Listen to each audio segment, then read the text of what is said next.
All right, welcome everyone. Let's rise for the pledge.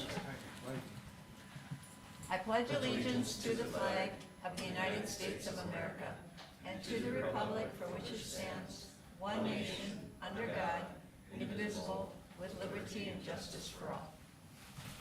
I will call the meeting to order. Are there any changes to the agenda, Jeff? We added one item, a resolution accepting the transit grant for the year under administration. Yeah. And it's on there, and you all have a copy Yeah, of it it. was in our but pot, yeah. It would have made consent if it would have been ready to go by Thursday. Okay. All right, I need a motion to approve the agenda. So moved. Ed'll move. I'll second. Tom seconds. Any further discussion? All in favor? Aye. Opposed? Motion carries. Anyone for public input? Okay, consent agenda. Is there anything for discussion or you want polled? Otherwise, I'll have a motion to approve. I just had one question. Let's see. For the Park Rapids Chamber, anybody know what this event is? I was just curious. It's at Sleeping Fawn Resort. Okay, I'll just contact Eric after the meeting. It doesn't need to be polled as far as I'm concerned. They always do a concert up there or something. Oh, this do they? time of year is what it is. Okay, all right, thank you. I'll move to approve the consent. Okay, Tom moves. Is I'll there- second. And Dave seconds. Further discussion? All in favor? Aye. Okay, opposed, motion carries. Okay. I'll just second, I'm having computer problems here. All right.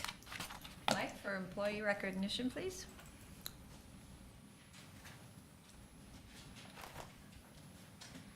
Good morning. Morning. For employee recognition today, in Human Services, we have Heidi Kuchowski. Case 8 is recognized for service from March 1st, 2010 to August 2nd, 2024. Angela Schilling, family-based service provider, began the full-time position on August 5th, 2024. In Highway, Jeff Adolphson, assistant highway engineer, is recognized for service from April 10th, 2018 to August 3rd, 2024. And Lucas Maves, shop foreman, is recognized for 10 years of service on August 4th, 2024. In the sheriff's office, Nathan Granroth, dispatcher jailer, is recognized for service from July 18th, 2023 to August 11th, 2024. Anthony Roulard, dispatcher jailer, began the part-time position on July 23rd, 2024. And Ty Allen, as deputy sheriff, began the full-time position on July 29th, 2024. In solid waste, Christopher Haar, education and outreach specialist, began the part-time position on July 22nd, 2024.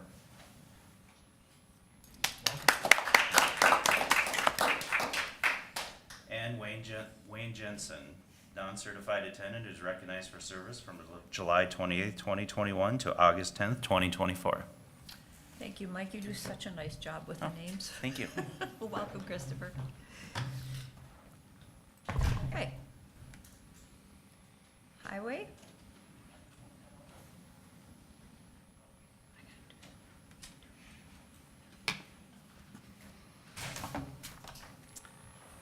Morning. Morning. I have a few this morning. Let's see. The first item I had was for County Road 83, which is a shared road between Hubbard County and Cass County. Cass County designed and let bids for the reconstruction project on 83.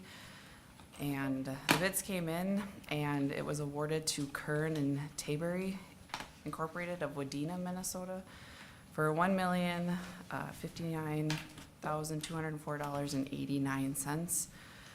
And the standing agreement with Cass County on this road from David Olsonowski is that Hubbard pays half of the construction costs, which with Cass designing comes out pretty an equal deal for the amount of roadway surface we have in the road. So this is more just informational since Cass was the lead on the project, but there's a pre-construction meeting tomorrow morning, which I'll attend in Cass County, and we'll get that project going.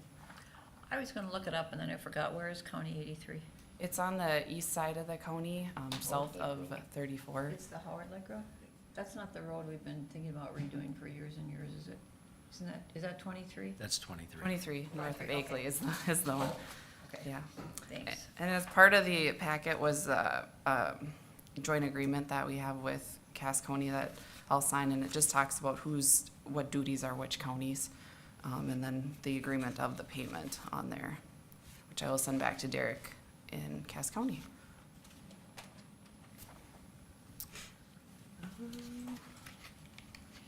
Let's see, so again, just informational purposes on that one. The next item I had was our box culvert, project SAP 024-624-006, and tied with Mantrap Township SAP 029-599-013 was let. And that was a box culvert replacement on Arkansas 24, and then also on Island View Drive in Mantrap Township.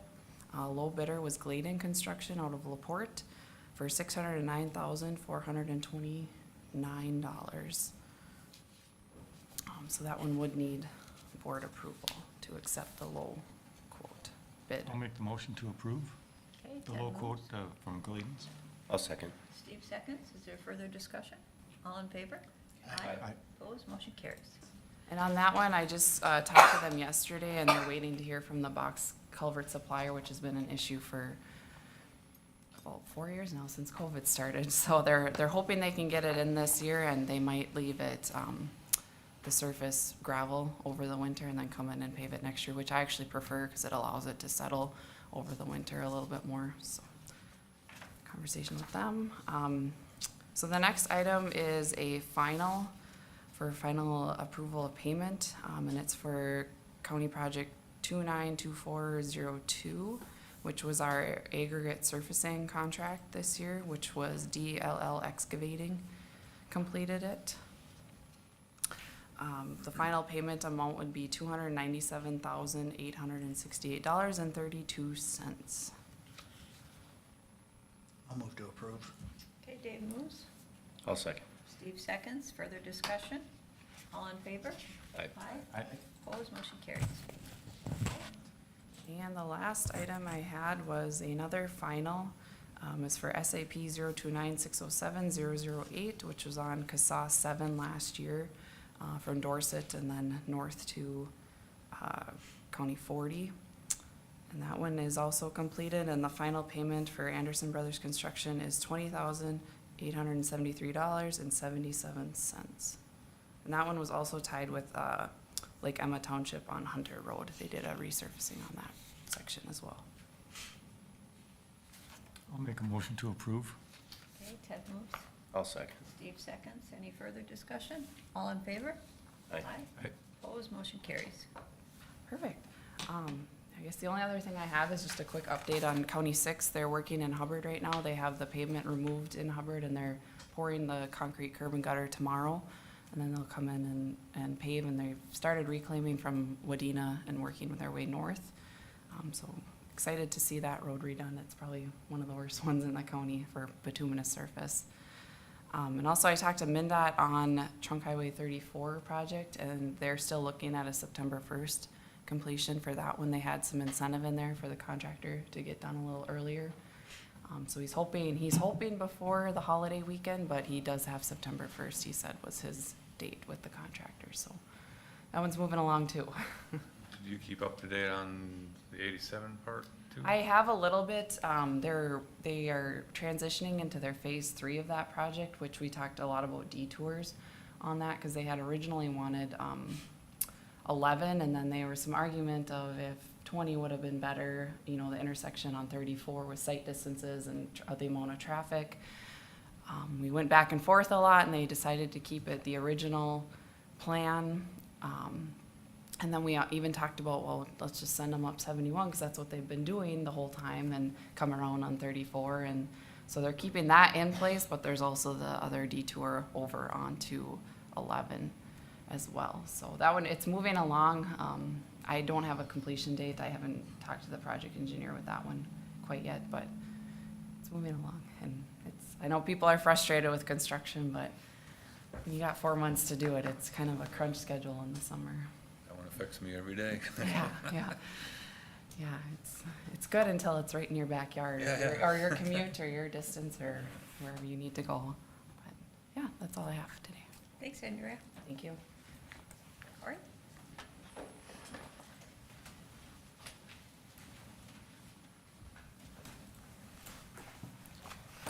Hi, good morning. Morning. First item on our agenda here is to review and approve a quote from SRF Consulting to provide professional services for wetland delineation at Deep Lake Park. So what this includes is the areas of wetlands there, and it determines where we can build future development in the park. So it is needed, so they're willing to do it for a fair price, and they can schedule it for the third week of August. The estimated cost is $18,414, and it is budgeted in the Parks and Rec budget. So just looking for approval so they can start the project there. Just to update, the wetland delineation and the completion of the archaeological study will be the final things we need to do before we can sign the grant or get the grant signed with the state of Minnesota. And if this is the wetland delineation that covers the whole park, right? So that Yes. we wouldn't have to do another section again. So Yep. these are the last two steps before we can get in there and start working. I have a question that might be related to that. You see the area that's marked off on the map for the delineation? Yep. I was wondering, where does the septic drain fields go for those RV parks? Wouldn't that be needed to be included in it? So yeah, those RV parks are part of the delineation area, so. But it doesn't show a spot, any spaces for the drain fields So, for those. yeah, and I'm guessing after the delineation, that'll tell us distances from wetlands where we can put the drain fields and septics.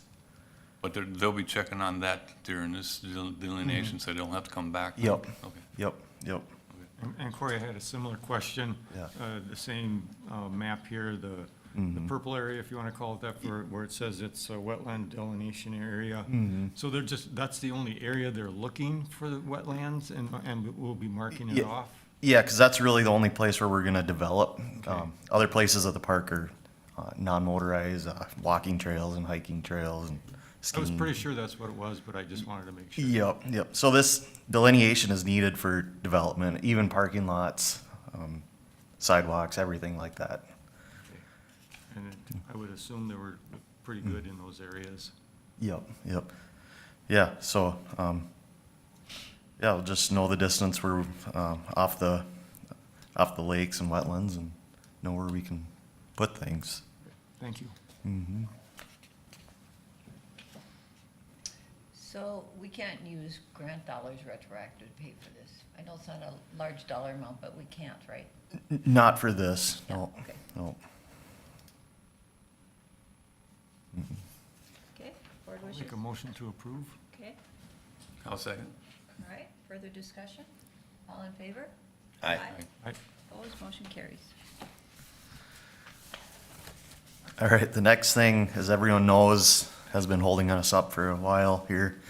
I'm not a fan of false promises, so I apologize for the timeline we've had the past couple of years. But this one is to review and approve a resolution to apply for a grant from Greater Minnesota Regional Parks and Trails Commission to help cover costs of archaeology work and assessment at Deep Lake Park. So the archaeology work has really been holding us up lately, and we're finally moving along. We're gonna close this gap here to get it completed. But first, we'd like to apply for this grant from the GMRPTC, which is estimated, the estimated cost is to be $32,720. This includes the construction, the phase one construction area, which involves removal of buildings and road construction, and the development area kind of the same area as the wetland delineation area. So, I'm just asking for a signed resolution that we can apply for this grant. And archaeology fieldwork is estimated to be completed this fall, along with the wetland delineation. So if we can close the gap there and get those things completed, we can finally move along with our grant, the main grant. So Corey, hypothetically, if we decided to develop somewhere else, I know we aren't, but just for my question, then we would have to do another study in that area? Yeah, archaeology studies are needed for any type of, this type of grant. And SHPO, they've been kind of behind. They've been so busy with other things, so SHPO is the State Historic Preservation Office, and they kind of control all the archaeology, and they kind of write it off for people to receive these grants. So I don't see any issues, but it's a kind of a safety aspect on our part to get it done before we do decide to develop anywhere on site. So do you see us having, possibly doing the optional of the rest of the park in the future? If we do decide to develop somewhere else in the park, we will have to. Otherwise, we'll just let it be. But the phase plans don't identify other development within the park, so. Right, This right. should get us through the first three phases, including Yep. the campgrounds, so Yep. that's why we wouldn't be asking to do that now, although we are asking to do the complete wetland delineation, so that we don't have to worry about that. Okay. Corey, is this are we competing with other areas for this grant?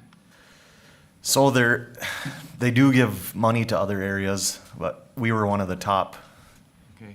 choices, I guess I And then could do say. you have an so. idea when we would find out if we got the grant? So right after we did get the grant, we just have to get this stuff done, and then we'll get a signed grant, and we can finally get started. Okay, But we do have the grant, it's just waiting on these couple steps. No, he's asking about the grant for Oh, this 32,000. the archaeology grant, sorry. So I'm sure there are other people that compete, but the SRF consultant said that we've got a pretty good lead over the rest of the The priority in groups. the way these things work out is that they want to fund the background work for the grants that are already queued up. So they wouldn't want to jump ahead and fund somebody who doesn't have their GMRPTC grant already lined up. okay. So this is part of their two-step, well, it's more than a two-stepping process. That this is pretty much, if there's funds available, we're gonna be getting this so that the state can move on with securing our 1.0 grant. Okay. This is- Thank you. They really want to see this move along too. I don't think they like holding on to too much money, or they want to see it spent in good places, so I think they want to see this move along just as much as we do. Have you got your demo quotes in? We did get some estimates last fall, or last winter, but we'll have to resend Yeah, them out. redo and- again. Yeah, Yep, that's what I yep. was wondering. We really can't even do that part until we have the grant secured. You have to do these things in the order. So we have to have our signed and executed grant with the state of Minnesota for the development project before we can start any of the parts of the development covered by that grant. So last year we got estimates, and we've been waiting for a year to do this. And if we have a winter like last winter, we could get going pretty quick on demolition, so. I'll move to approve the resolution. I'll second. All right. Further discussion? All in favor? Aye. Aye. Opposed, motion carries. Thank you.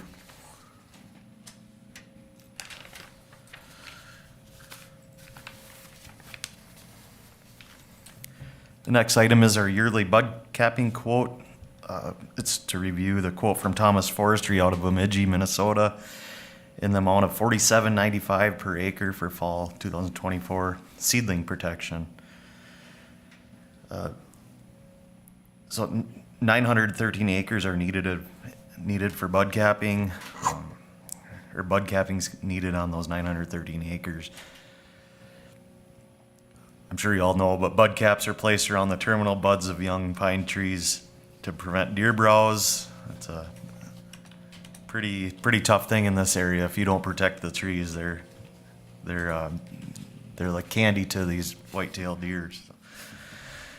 Thomas Forestry, they did have the lowest quote of $47.95 per acre at an estimated total of $43,778.35. And bud capping's completed this fall. And I just wanted to say that last year's quote was $62.77 per acre, so it's quite a bit lower this year. And they were actually it's the same company that we had last year, and they did a really good job. Do you have any idea why their quota is lower? I asked her, and she didn't really That's pretty say, interesting. but I'm guessing because a lot of the sites are closer this year together, so they might not have to travel.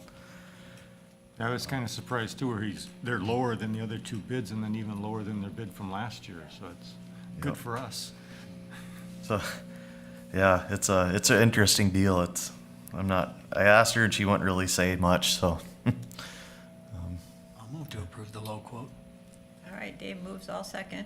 Further discussion? All in favor? Aye. I- Opposed, motion carries. All right, thank you. Have a good week. Thanks, Cory. all right. Maria's tied up downstairs in some training. Should we So go to she solid asked, waste? so she asked if we could move her to the end. Okay, all right, Josh.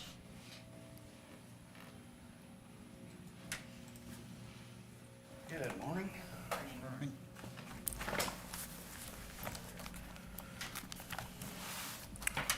All right, have a few things on the agenda this morning for action items, and then have some updates too I would like to discuss as well. So, the first three action items I have will be to approve quotes for our solid waste and recycling dumpsters and containers that we utilize in our program.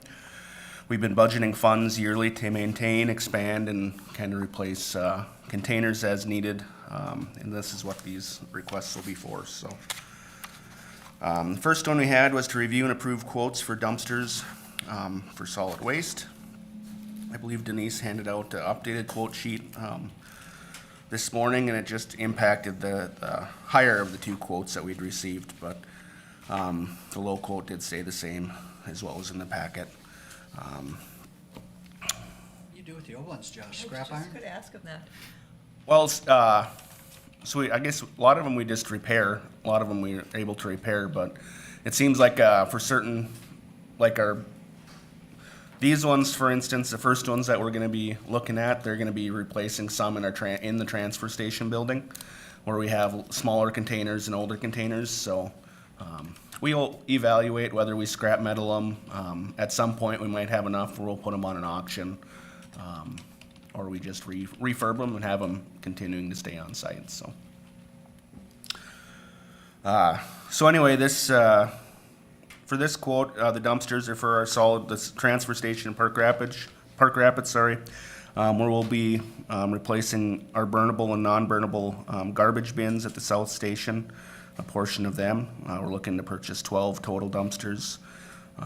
With this quote, the low quote was from Metalworks out of Brainerd, Minnesota, for a total of $15,600, and we'd pick them up directly at the facility, and that equals out to $1,300 a piece. And I'd recommend the low quote with Metalworks for these containers. We did purchase these same style of containers last year, that we replaced some containers up at our north transfer station, and we're very happy with the quality of them, so. I'll make a motion to approve the number one, the low quote. Okay, Ted moves, I'll second. Steve seconds. Further discussion? And I guess, Josh, if we have to go pick these up, is that what you're saying? So I guess Brainerd's a lot closer than Rosemont too, so Yep. come out there too. All right. That's it, thank you. All in favor? Aye. Opposed, motion carries. All right, the second item I have is to review and approve quote for recycling containers. So we're looking to purchase 6 8-yard containers, 6 6-yard containers, and 6 4-yard dumpsters All of these would be to replace and add to our existing recycling routes. We received 2 quotes for these, with the low quote being from Waste Quip out of Rosemount. Their contract is under Sourcewell pricing, and their low quote for these containers was $29,962.71. That equals out to $2,116 for the 8-yard containers, $1,588 for the 6-yard containers, and $1,133 for the 4-yard containers. And this does include shipping, which is listed there at $940.71. And again, these, a lot of times are recycling dumpsters out on the routes. The bottoms will end up rusting through. So we do bring, as much as we can, we bring them back and we'll refurb the bottoms and continuing them on our routes. But we also have been seeing, you know, our recycling program growing too, and more customers each and every year. So that is also part of why we're upgrading our fleets, so. Move to approve the low quote. Okay, Dave moves. I'll second. Bob seconds. Further discussion? All in favor? Aye. Motion carries. Thank you. And then the last action item here is to review and approve quotes for recycling containers. We're looking to purchase 50 96-gallon recycling containers. These containers include molded recycling labels and are identical to the containers that we've purchased both in 2021 and 2023. Our 2021 containers, we obtained, kind of replaced our whole fleet as part of a grant that we'd applied for. And then I believe last year we ordered 50 containers, and we've, just through expanding our recycling programs and different events, we need to order another 50 to keep maintaining our routes and stuff this year, so. So do all these go out on routes? Because I don't see these at solid waste. Yeah, all these go out on the routes, and then we have them for events and stuff too that we bring out. We ran into the issue this summer, like Muskie Days in Nevis and the Hubbard County Fair were both at the same time, and we ran short of containers, so we had to end up using our old containers that luckily we still had, but this will help to, you know, make sure hopefully don't run into that issue next year, so. Anyway, the low quote with this was Cascade Engineering, $5,307, which includes shipping and a 10-year warranty, so. I'll make a motion to approve. Okay, Ted moves. I'll second. Steve seconds. Further discussion? All those in favor? Aye. Aye. Opposed? Motion carries. Josh, were people pretty good about sorting and using the recycling containers at public events? It varies. We've had better success at certain events based on how the containers are laid out. And that's something I think we'll continue to work on, either myself or Chris now with education and outreach with the event organizers in the future. But so yeah, just I think there's some of it's successful, some of it isn't very successful, and it's something we'll continue to work on. So the part that isn't successful, that just gets sorted out when it gets to Foston then? A lot of it probably would, or if it's really bad, we'd separate it out when we're processing it, so. Thank you. All right, so then I have some updates. The first update I wanted to share was regards to a fire that we had at our South Transfer Station.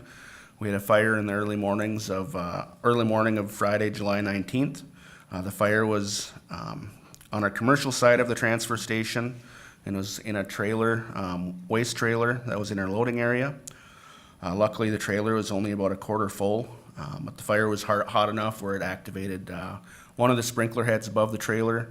The sprinkler head, once activated, quickly extinguished the flames and notified all the emergency services, and so it did its job and worked correctly to quickly get the fire under control and limiting damages. So I do want to thank the Park Rapids Fire Department and Monaga Fire Department and other first responders for responding quickly to the fire.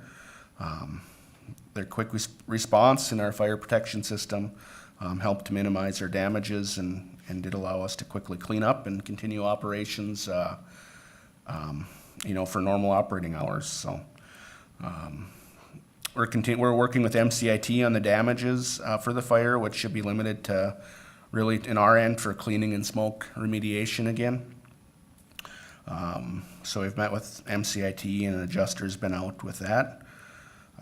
There was damage to the trailer that was in the pit, and that trailer is owned cooperatively with Beltrami County. They own the trailer, so they're working with MCIT on that end of it.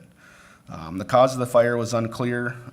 We did as much investigation as we could, I guess, while we were cleaning it up, and didn't really have a clear source to point to. But appears that it may have been caused by more of a chemical reaction, or could have definitely been by rechargeable batteries again. So just continue to encourage all residents and businesses to make sure they're properly handling and disposing of all hazardous waste by utilizing our hazardous waste facility and not throwing chemicals, batteries, electronics, and things like that within their normal garbage, so. Is this happening a lot everywhere? It does happen all over the place. Within our region, it definitely seems like we've had more than our fair share, so. But I mean, if it's happening a lot more here, trying to identify why. And we have a lot of small fires, that don't require any response. Just this weekend, our operators were loading with the material handler. There was a cell phone in the garbage, pinched that, and that didn't result in flames. It was more just smoke, but it's just, anything with the rechargeable battery is just a huge concern and liability for all these facilities, especially with all the devices and electronics out there nowadays. So the more education and outreach we can do, the better. We might So. have to even market that more heavily to try and, because if that's what's starting it all, we seem to have plenty of them, and it's gonna get expensive for the insurance if we don't figure it out. Do you think it would be helpful somehow to put signs up where the garbage goes? Like no cell phones or isn't that effective anyway?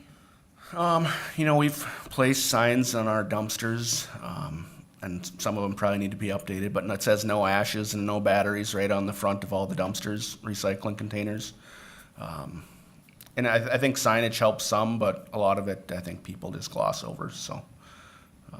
Problem is, by the time you get there, you've already put them in your Yeah, and so bag, who's gonna right? take them out? The decision not to put it in the garbage bag or garbage can needs to happen in the home, before people load it. Can we put something on the website that's just pound the daylights out of it? Don't be putting batteries in the garbage? Yeah, it's out there, but Yeah. And we every probably, newsletter- we probably actually need to do a press release and talk about the cost of these fires and some sort of a public promotion about it, and that would be Chris's kind of bailiwick, so I think we have to go public with it and just talk about the cost of it. And then I wonder if you might pick a day or two, that it's gonna be busy, and literally have somebody hand out a flyer to everybody that comes to the dump. Yeah, Chris actually, already has been working on that, and Saturday he was up at our reuse center, and he did develop a flyer last week, which he was handing out to people as well, so. And yeah, we've done press releases and websites. I had handouts for the fair, so it's anything we can do, I think helps, and part of, what Chris is gonna be working on now too is with social media, which hopefully, we can reach a large audience with that as well, so. Does MCIT increase the rates based on the number of claims? I don't believe that's how it works, but, Okay. Yep. I know. Private insurance, it works. Okay. A few years ago, they had a issue with, MCIT wasn't able to provide coverage for the waste energy facilities because of the concerns for fires and things like that, within the state, so they had to find a different insurance option, and it ended up being a lot more costly, for all the waste energy facilities in the state, and, I think the concern that I have, and I imagine others have, is eventually that might trickle down to the transfer station level as well, so. It's a hard habit to break. I've been trying to break it too. It's kind of a pain if I have one or two batteries. First Yeah. of all, I gotta leave them over on my counter or Don't whatever to leave 'em. remember that I've gotta take them to the dump separate. And I know the facility's right next door. Yep. But I see why people just think, it's not gonna hurt if I just throw a battery in here. Well, I now have a bag where I put all my double A's, triple A's and all that stuff in there, yeah. Little box somewhere for a while until it gets full. Yeah, that's what I do. Yeah, but then you worry about that catching on fire. Yeah, as long as you're not crushing them or Yeah. damaging them. If they they're not shouldn't. crushed and coming in contact with chemicals, they're Yeah. stable. That's what's causing it, is Yeah, the hopefully. moving of the trash. Yep. All right, so the next update I had was included in the packet was a list of list of upcoming meetings that the Minnesota Pollution Control Agency is going to be holding regarding construction and demolition debris landfills. The MPCA is moving forward with rule changes for construction and demolition, or C&D landfills. So this is a great opportunity for stakeholders, including county staff and officials, contractors, waste haulers, and others to participate, share comments, and learn about the changes that the MPCA is going to be proposing. These proposed rule changes, are likely going to have have the potential to have a great impact in rural Minnesota and lead to ultimately to increased costs for all of our programs. This rule change has, kind of been the driver behind what our 9-county coalition has been doing over the last couple of years with trying to find a solution for the potential of construction, demolition, landfill rule changes. So, and we're continuing to work on that and seek options for funding that way. But I just wanted to get this out there at a board meeting and also to the public to show when these meetings are and encourage participation, so. So it'd be a good thing for a commissioner to go there. I think if you have time, yeah, it'd probably be. Yeah, I see there's one in Bemidji on the September 4th, so I'll probably be planning on that one. Yep. Great. And then the last kind of update I have, which came late last week, but we had applied for a couple statewide grants, and we were notified late last week that we are going to receive the statewide organics management grant from the MPCA. So this is a $1.5 million grant. It has a $300,000 match. We kind of have our project that we're proposing is kind of broken into 3 different phases. The first phase would be developing a commercial organics collection route, both in Hubbard, and we'd work with Beltrami counties, and with Beltrami County as well to get that established. So it includes, part of the grant in purchasing a specific truck for collecting organics. It includes containers, bags, education outreach. Part of my budget includes, that was included in anticipation of getting this grant would be to hire a staff member to establish and start the collection of the organics. And this would be collected from commercial businesses, so targeting schools, colleges, hospitals, restaurants, and other interested organizations.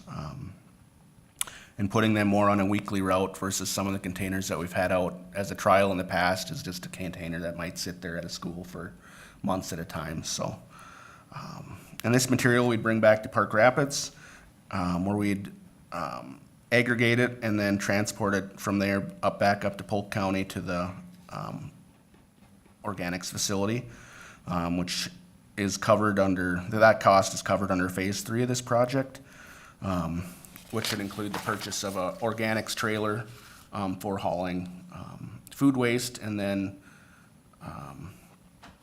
also brush and clean wood that I'll get to here in phase 2 of the project, so.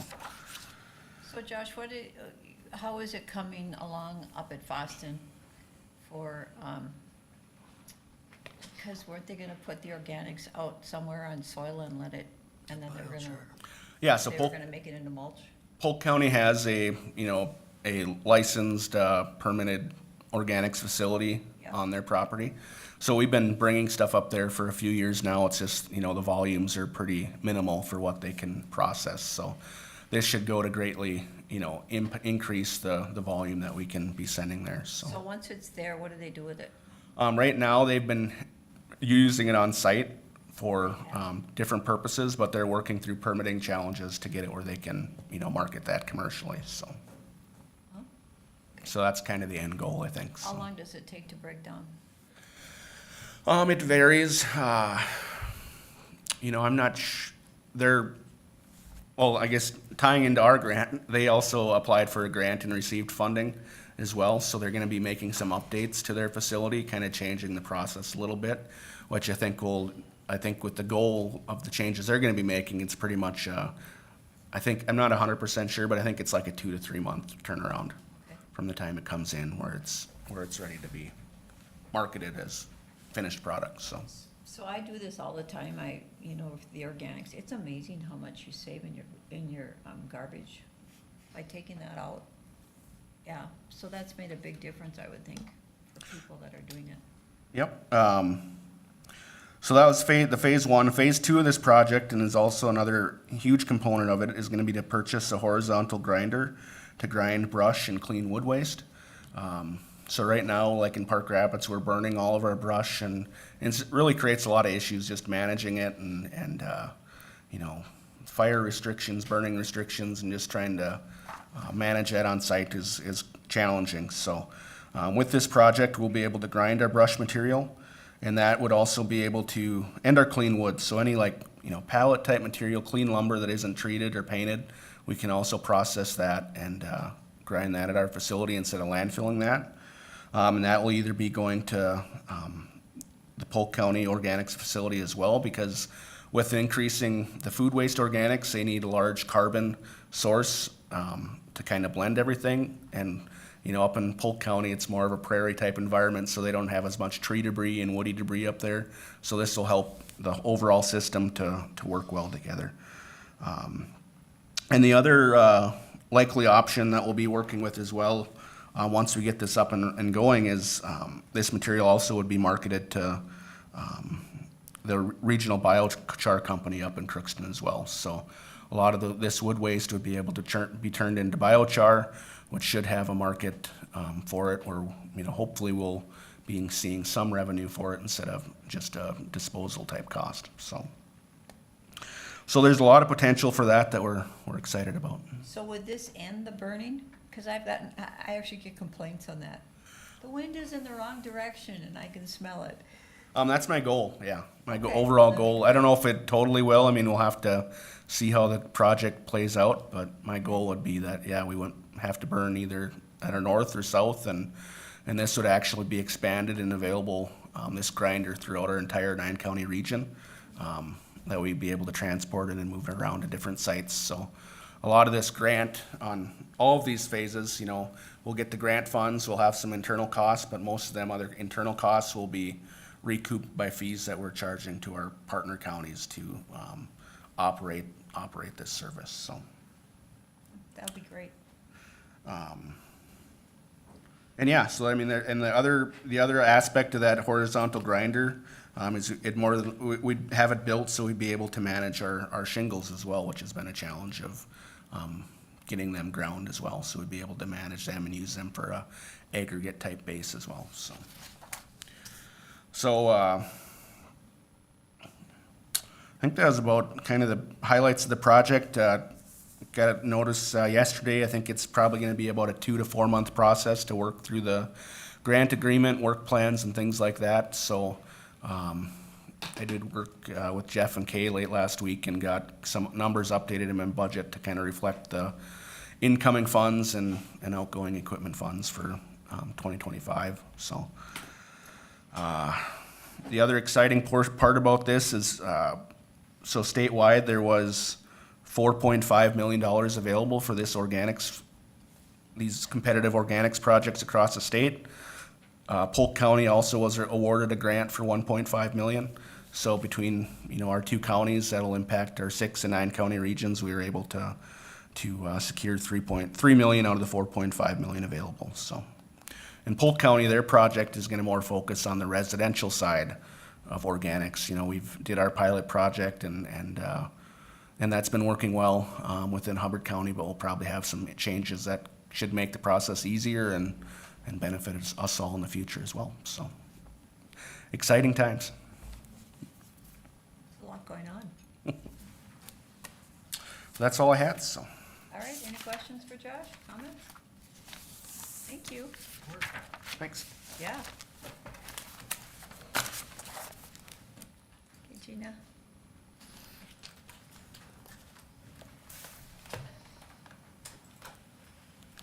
Good morning. Morning. Some personnel policies updates before you today. With the Section 22, we have an Appendix C, which is the drug and alcohol policy for the Federal Transit Administration, FTA. We have an audit every couple of years by the Minnesota Department of Transportation of the FTA, of the Heartland Transit Express program. And there were some updates to the policy through the audit that wanted to be made that were basically like housekeeping. They also have a template out there on their website, and I started looking at the template, and I'm like, I think there's a few more updates that are, you know, housekeeping, but I think they should be presented here to the board. So basically, this policy update is in line with the sample policy that the Minnesota Department of Transportation for the FTA program has. So it's a request to approve this updated section to the personnel policy.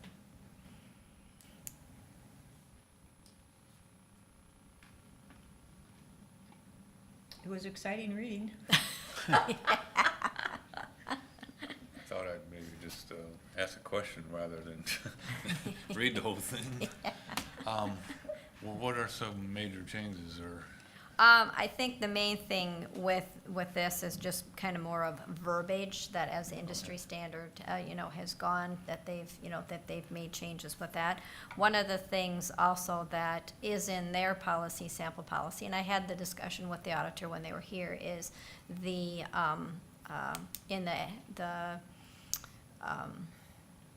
federal DOT regulations, they are implementing the oral fluids testing.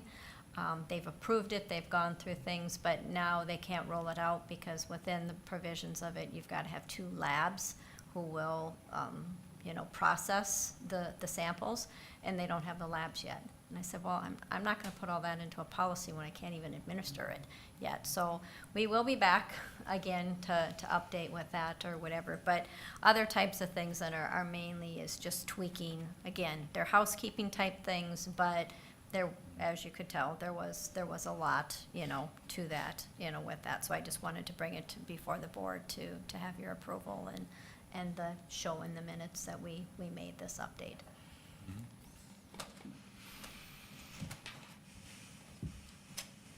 I'll move to approve. This is Ted, I'll second. Okay. Is there further discussion? Did you want to say something, Tom? No. Okay. that was it. All right, all in favor? Aye. Opposed, motion carries. The other item on the agenda is a vault workforce screening master service agreement. Also through with the audit as well too, the agreement that we had. Vault has been, I can't even think of the number, FS Solutions to First Lab to name changes of these outside company corporations. But it's all the same company that we have been working with. It's just getting an updated agreement with them as well too. I did have, reading through it, and I did have County Attorney Jonathan read through it, had no issues or problems with the agreement. There is still just one section that I'm waiting back for them from Vault because from what I had submitted on the board agenda to what we have worked here as a draft, they have our collection sites. We use the CHI as a collection site and then also Essentia as a collection site, and we needed to get those prices in there on the exhibit.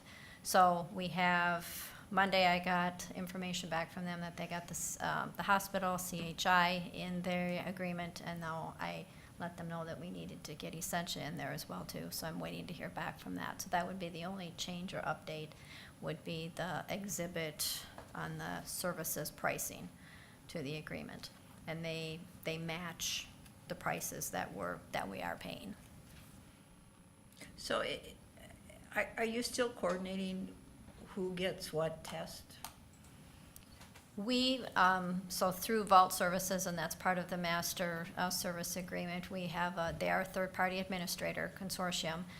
We are in a pool of other CDL license holders in the state of Minnesota as well too with this pool. So they administer our random pool selection. We maintain the pool, who's in as a CDL holder for both the federal motor carrier, which is the Highway Department, and the FTA, Federal Transit Administration. They're all in a pool together. We maintain that pool of who the drivers are for the CDL. The third-party administrator, Vault, then every quarter will send us the random selections that they have in their process, that we meet the federal guidelines for that. And then we make sure that testing gets done at the collection sites and things of that nature. Okay. So it's just, coming to a smaller area, collection sites are tough, are hard, when even when with the COVID time period, when they were having a hard time having staff to be able to have people, available to do the collections. So this is just the request to approve the updates to to the personnel policy, or of this service agreement with Vault Workforce Screening. Gina, if we approve, well, I'd make a motion to approve. I just have a question of if then the one pricing that you're still waiting for from Essentia, if that's different, does this change this at all then? Do you have to come back, or? I would work with them that, we're paying the prices and, of what we're paying now. It's just getting it, put into the agreement Okay. with that. So yes, if there would be any, difference of what that pricing is, then yeah, I would have discussion with them and we would get that into the agreement of what the current pricing we're paying. Okay. Yeah, So I can make a motion to approve today? yes, yes. Second. Okay, any further discussion? All in favor?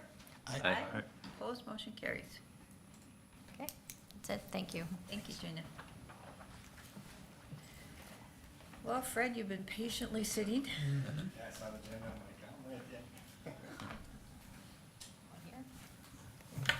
Good morning. Morning. A couple things on the agenda. The first is to approve a new NAS storage for our LEC side network.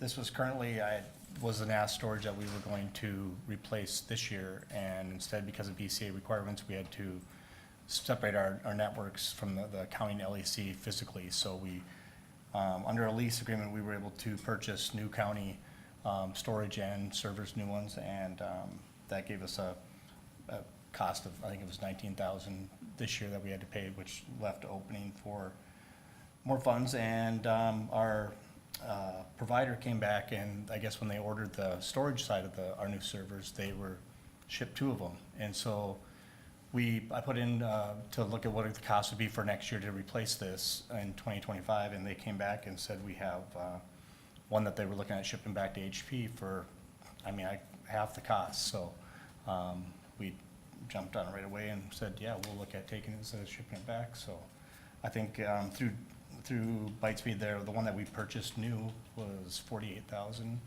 and I think Dell came back at like 51 when they quoted it. So to get it for this price is pretty amazing. So it's kind of nice to have that opportunity. And so I'm looking to approve the quote from Bytespeed and Moorhead for $24,999. So what you're saying basically is you were gonna do this next year with the second server, Yeah, but since they shipped the second one, then we can get it for $20,000 less. yeah. I think it makes sense. Yeah, we sent over and said that, hey, can we get a bid on what it's gonna be for budgeting purposes for next year? And I sent some to Dell too to look at what their budget was. Well, then Bytespeed came back and said, hey, we're looking at shipping this one back anyways. And yeah, I was I was like, Good deal. were those numbers right? So, yeah, no, it made sense, and there is room in the budget for it out of this year's budget, so, because of getting the, I'll move to approve. I'll second. Okay, Dave and Steve, further discussion? All in favor? Aye. Aye. Opposed, motion carries. and then the next thing on the agenda I have we've been kind of throwing this around a little bit and stuff like that, and we have previously moved on from, to cyber advisors for any of their assistance in our network, if we're having issues, or just kind of looking with their expertise on that there. And in doing so, looking at the security issues and stuff like that there, having someone come in and do a network assessment, not only on our security issues, but on our overall network. You know, are we up to date on everything? And we kind of, we kind of go through that stuff too. Is there stuff that we can do better? How's our switching and our core switching out there? And where is some of our security issues and stuff involved in that? And it's kind of it's something that we've been kind of looking at doing, and getting them in here to do that also will give us an opportunity to set up some 24/7 support with them. So if we have an emergency situation where we need the assistance or whatever, whether it's rebuild some stuff with our servers, or if we have a network outage and stuff out there that we need help with, or if we do end up having, for some reason, a security incident or something like that, they would be they'd be able to know our network and be on site, and it would basically give them, they'll do a whole mapping of our network, any of our VLANs, how that all works, and security risks and assessment on that too, which will give us a plan for that there. So, Probably a good idea, since yeah, we it's, basically started from nothing, and there's probably not a lot of really good documentation. no, and right now that's one thing for next year. I put in the budget for kind of a core switching refresh, which we have switches.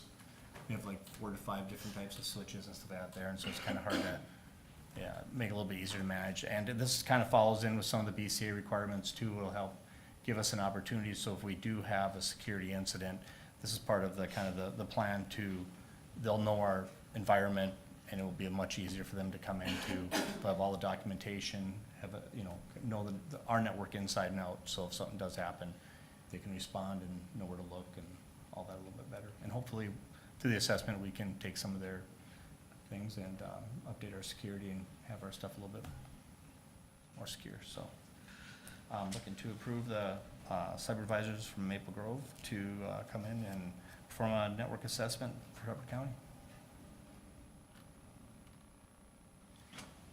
And I did get another quote from Network Center, which is out of Fargo and stuff. They trying to get it back and stuff out there. They just came back in yesterday with basically right around the same price too would be. And the $11,000 that's a kind of a maximum price if they don't need to spend as much time. They're kind of low. The low part of that in their bid, as you can see, was right around 9,000. So just kind of varies whether they need all that time or not. So they just kind of put that in the quote. But it's right in line with another company too and stuff like that on it. But they came back a little late, otherwise I would have had that in there. So just wanted something to kind of follow up, making sure. And Yeah, I think it's a good idea. I'll move to approve. I'll second. Okay, so Dave and Ted, further discussion? All in favor? Aye. Aye. Opposed, motion carries. all right. Other than that, any updates are the new servers and all that stuff. That all went really well. There was no downtime, and that's up and going. So thank you guys. Thank you, Fred. Okay, Jeff, so let's go back up to the property fraud alert, since Maria and Lauren are here, please.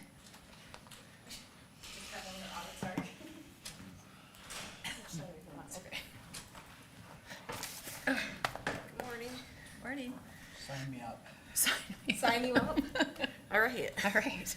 I'm guessing this is not something you haven't heard of before, but, so I'm wanting to go over with you guys and hoping to get approved a property fraud alert system in the recorder's office. And I kind of gave a little bit of information here. It's kind of been a hot button item in the recording world for the last year and a half. These property fraud alert programs are coming out, and there's been lots of real estate crimes happening, and so and lots of people calling us looking for programs that we have. There are some private party offerings, but there are things that we can do through the county. So that's kind of what I'm coming to you guys with, is to do a property fraud alert system. I got a couple quotes for the system, one through our current vendor, who we use, which is DocuPro, and then another through an outside vendor, Fiddler, who we actually used to use for our recording software.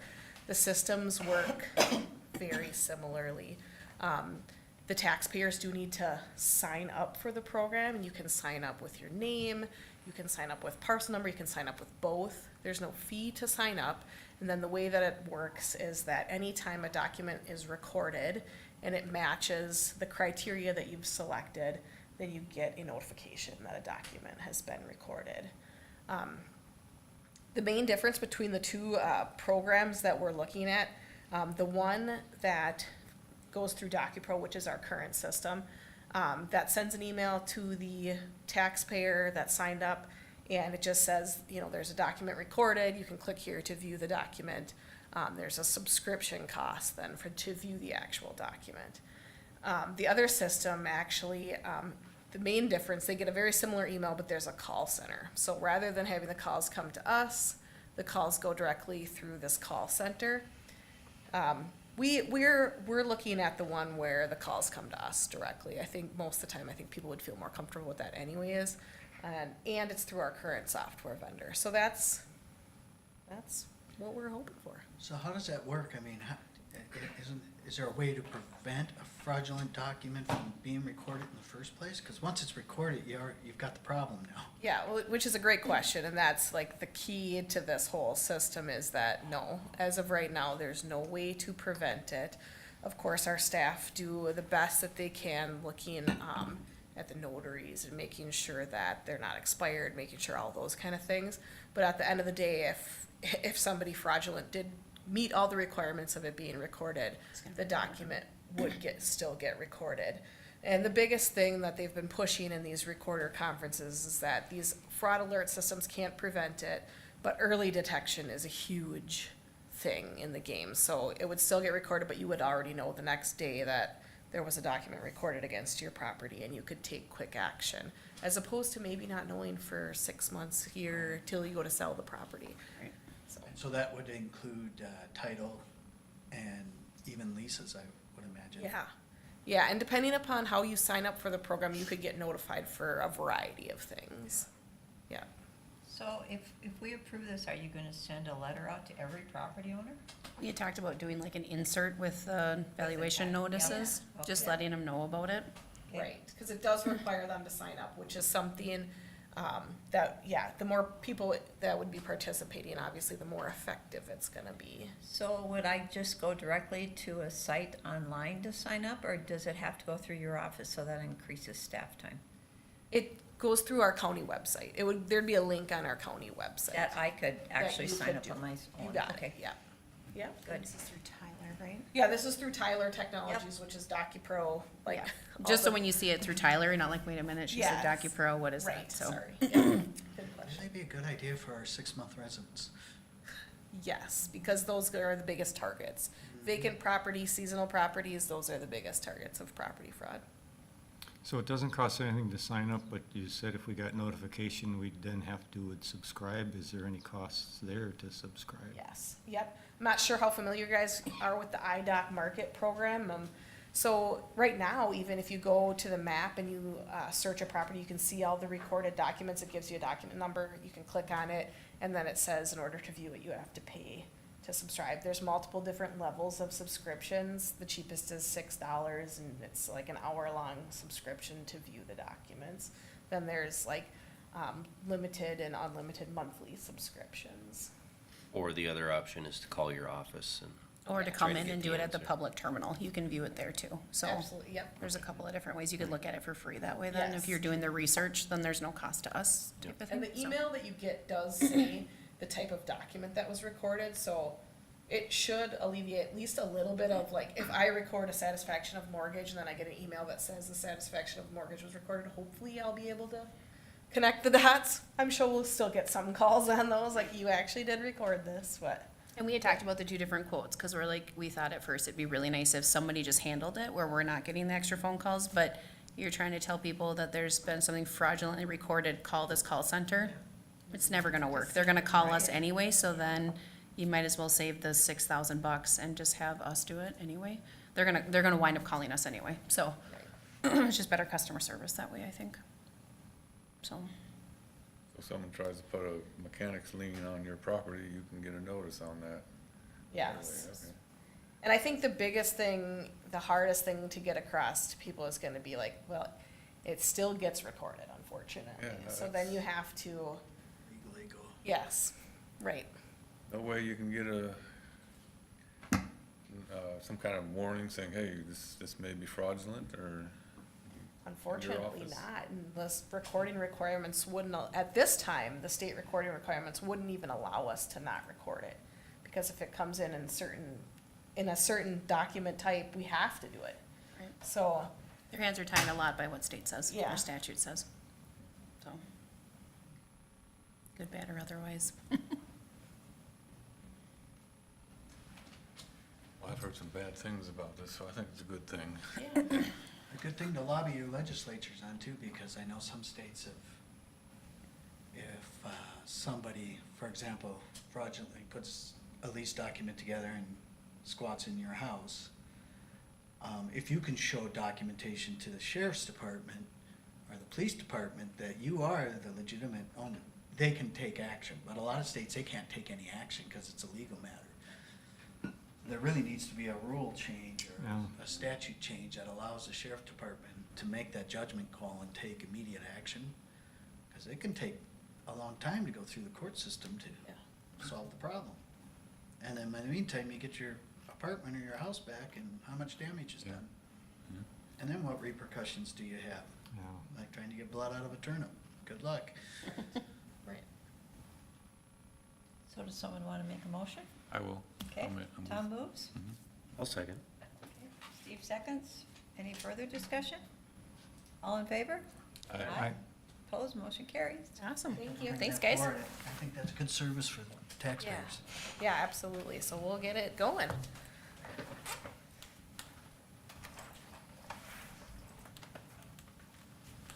All right, Jeff, we're down to administrator. Oh, we have committee reports after that. We've got a ways to go yet. Oh, I know that. I'm just saying you're up. So, the first item I have would have been a consent agenda item. This is just a general business, a resolution accepting the annual grant to operate the Heartland Express. I just don't put things on the consent agenda if they're not in by the deadline and we publish, so. This is the resolution accepting the grant for next year, which is right in the same realm of what has been past years. Okay, someone want to make a motion? I'll move. I'll Okay, Dave second. moves. Ted seconds. Further discussion? All those in favor? Aye. Opposed, motion carries.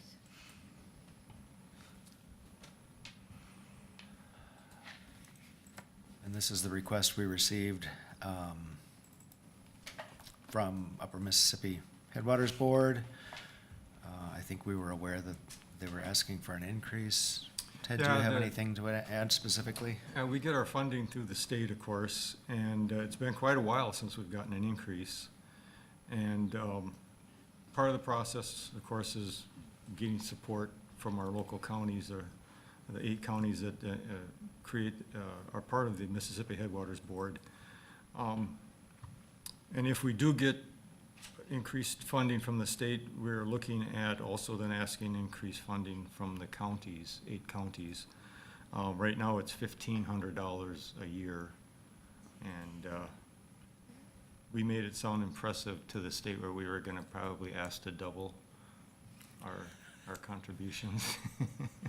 So, go from 1,500 to 3,000 in order to get another 75,000 roughly a year. But, yeah, it, like I say, we haven't had an increase. Actually, we used to get more from the state than I'm thinking about my history, which I haven't got a lot of history there in a sense. I believe it was in the 90s, then our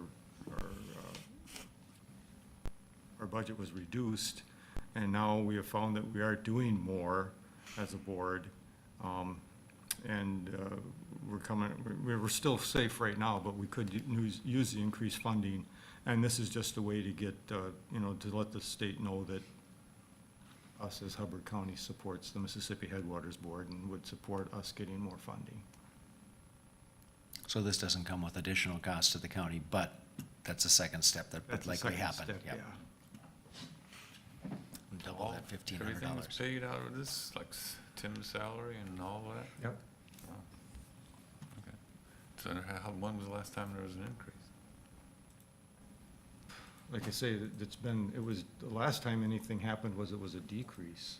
Oh. And now it's been, like I say, I've been on the board 6 years and it's been the same all that time, and I believe it's probably been, I'm guessing though here, probably 10 years since we've gotten an increase. Okay, I'll move to approve the letter of support. Thank you. Okay, I'll second. okay. Any further discussion? Thank you, Ted, for giving us insight into that. All those in favor? Aye. Opposed, motion carries.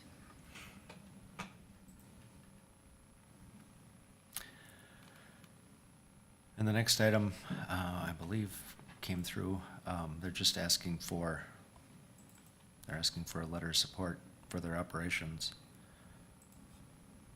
So I'm actually on this board and we met yesterday. I'm just gonna tell you a little bit about,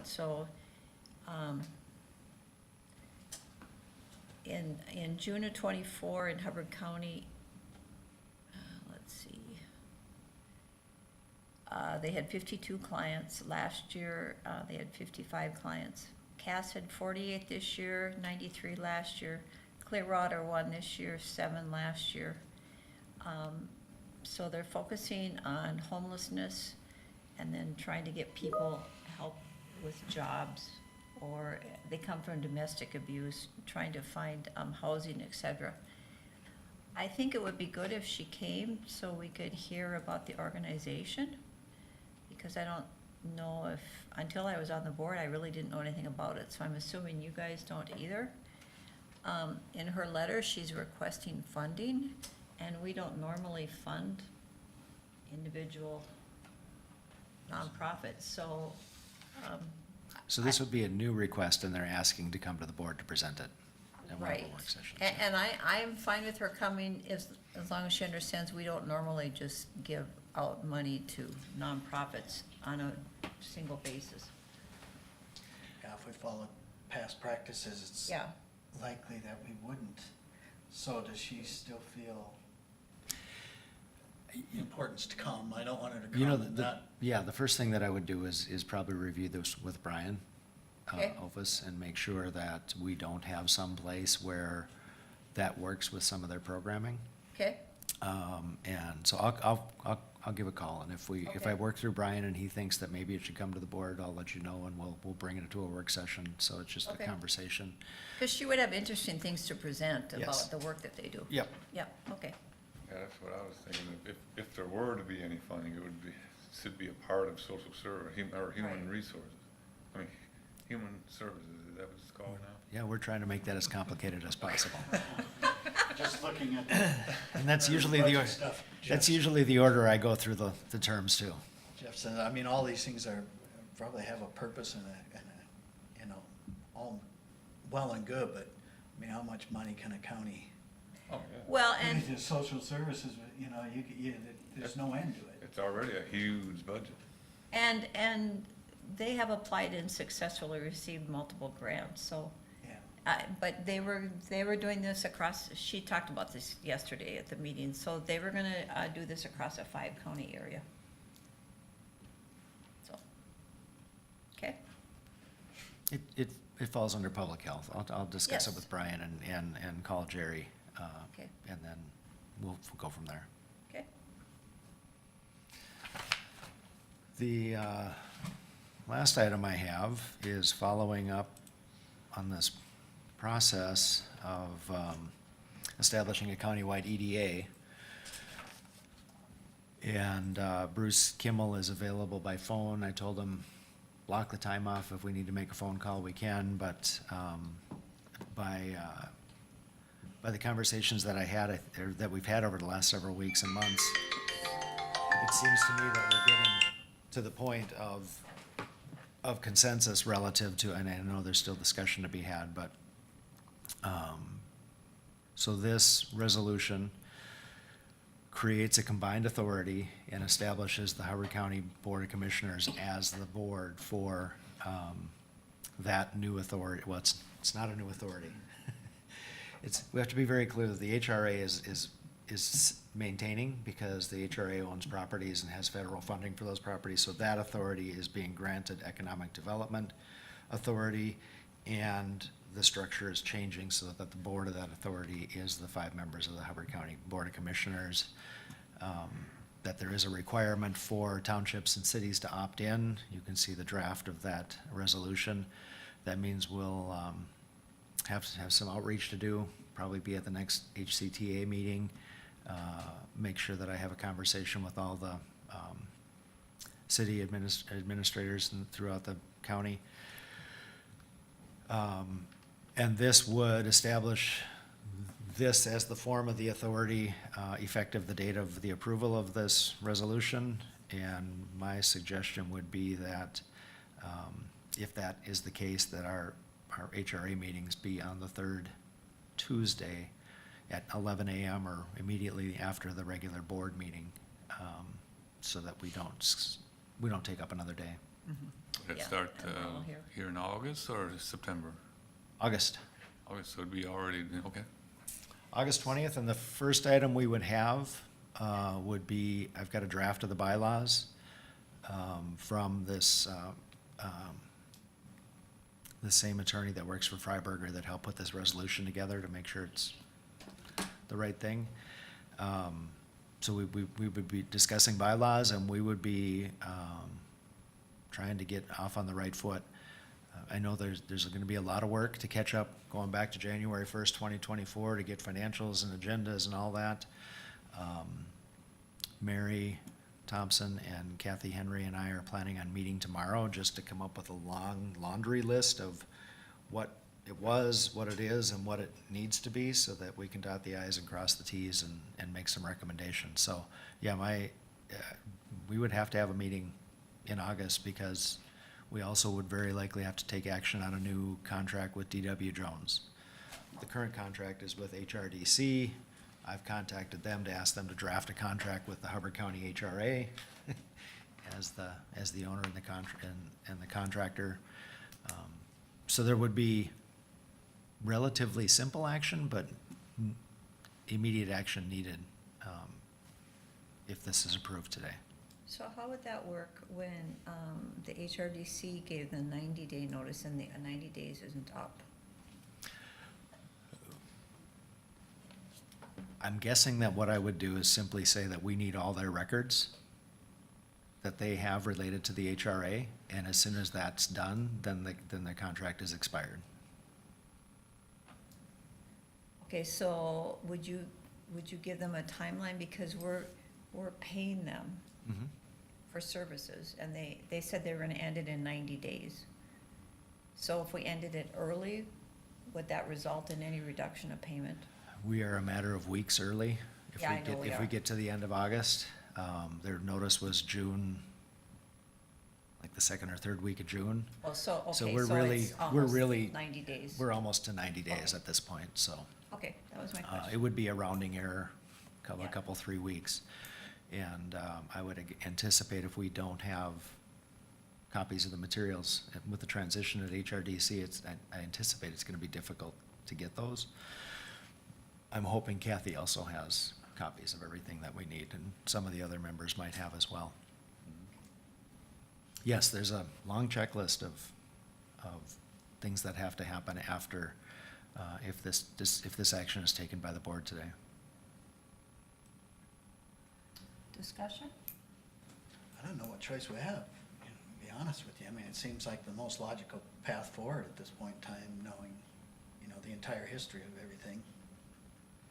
It's probably the only way to really get a hold of the situation, especially with the HRA, and get things going in the right direction again. I kind of agree with David there. It's, I think the HRA board and the members there continue to want to serve, but at our last meeting, I was asked the question, and like I told them, I said that I still support an independent HRA, but I don't think there's board support to go that way. So today, I will probably be voting no, just symbolically for that reason. And the only other question I have with this document is, Number 6, the HRA may appoint an executive director and secure the services. Now, this, we're not, as far as deciding, as you all know, I would still like to contract with somebody. Does this lock us into hiring somebody, or is that the option is still open? Okay, It says may appoint an executive director and secure services for such others. So you can hire, you can contract. okay. Yeah, that word may is what says it. That's what I kind of thought too, but Yep. I'm not an attorney. Oh, yeah, may or shall, those are two big words to look for. Yeah. You'll, So we would have to have that discussion relatively fast. yes. Like, you're talking like at the August meeting, Yeah. first one? And the preliminary background and conversation is in the board book that I sent out to you today, talking about the need for staff to do that or options. We should probably have that start that conversation next week at the work session. After talking with Kathy and Mary, I think I'll have a better idea of what we're looking at. We are not gonna be able to carry this ball all by ourselves, until we get some time underneath us. We're gonna need some help.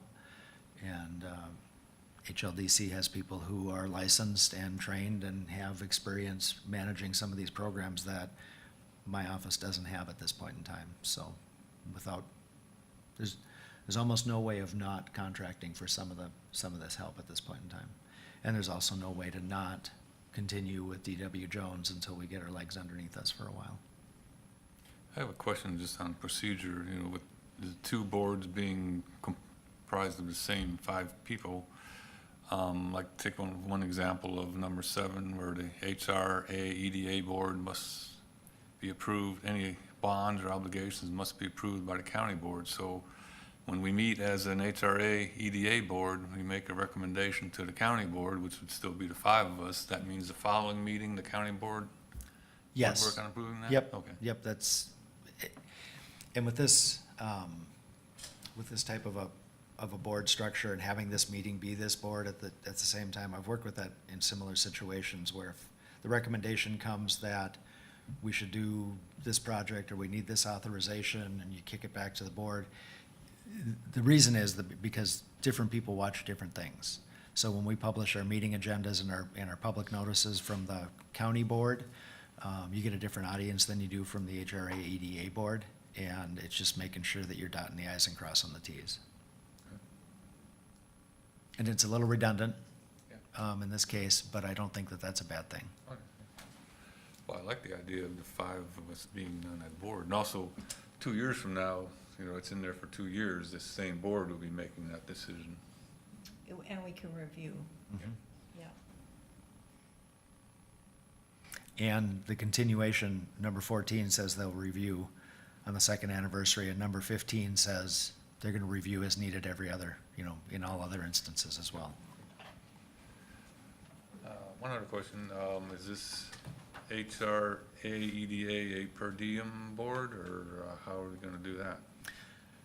That'll be identified in the bylaws. And my guess is that, it would be, Okay. because the only one prescribed as not being are regular board meetings and the 2 other meetings that are statutorily required as part of the job for county commissioners, so. And like when, me being the county rep right now and Sharp prior on the HRA, we got per You were diems. per diem for attending that. I anticipate that would be the case, and that's one of the things I'll have to look through when I see the draft of the bylaws. And you'll have those in a week when they come out for that meeting. And I guess the current HRA board members also get a per diem. Steve, do you care to comment on anything? No, I mean, economically, it makes sense. And structure-wise, I think it's probably the smoothest path to follow. So, I'm okay with it. I'm thinking in my head, workload-wise, day commitments and things like that right now, so I think I'm good. So I brought up per diems because, it's gonna add more time. Yeah. Well, I typically take Tuesdays off anyway, just because it's board meeting, but there's other associated meetings that are gonna happen, especially I think in the inception of this, that are gonna take a little bit of time, but we can get through it. Is there anything else anybody wants to discuss prior to making a motion?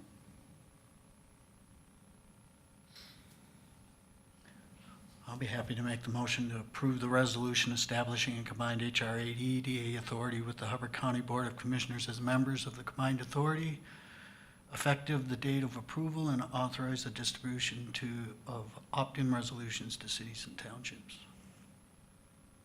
Okay? Is there? I'll second. And Steve seconds? I would ask that, Jeff, you would send a letter of thanks to the current HRA board members then, and then explain that Yep, how this is working, please? I would do that. Is there any other discussion? I'll probably give my rep a call, Okay. but you can still send them a letter. Mhm. Thank you. Okay. So, should we do a roll call vote since you said you wanted to vote no? Sure. Okay, do you want to start, Ted? Okay, I'll vote no. Okay, I'll vote yes. I'll vote yes. I'll vote yes. I vote yes. Okay, so it passes 4-1. I want to thank the board and Jeff and his staff that's worked on this. This is a peaceful transition to a really hard last year and a half, so thank you. Does this include the resolution then that we send to the cities and townships, or does that be a separate? So, no, the recommendation was, and the motion made by Commissioner Delahunt was to authorize the distribution of the resolutions. Perfect. Thank you. Okay. Brief updates. We will be at the Park Rapids City Planning Commission meeting on Monday with the conditional use and the variance applications for the jail project. The parcel development on the 17 acres up by Potlatch. I'm working with an attorney to draft that development agreement. It's relatively simple. Oftentimes, these development agreements mean development incentives and TIFs and abatements and all that, and this one doesn't have that. But the only real guarantee that we want is that the conditions of the RFP are met, what the developer promised in his proposal is met, and that it's done within a certain amount of time, so that we do in fact see that building up there and the tax capacity development.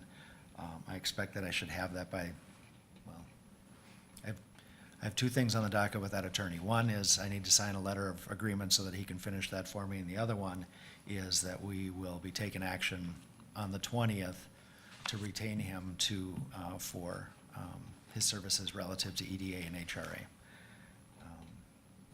As I mentioned, the first meeting then would be scheduled for August 20th at 11.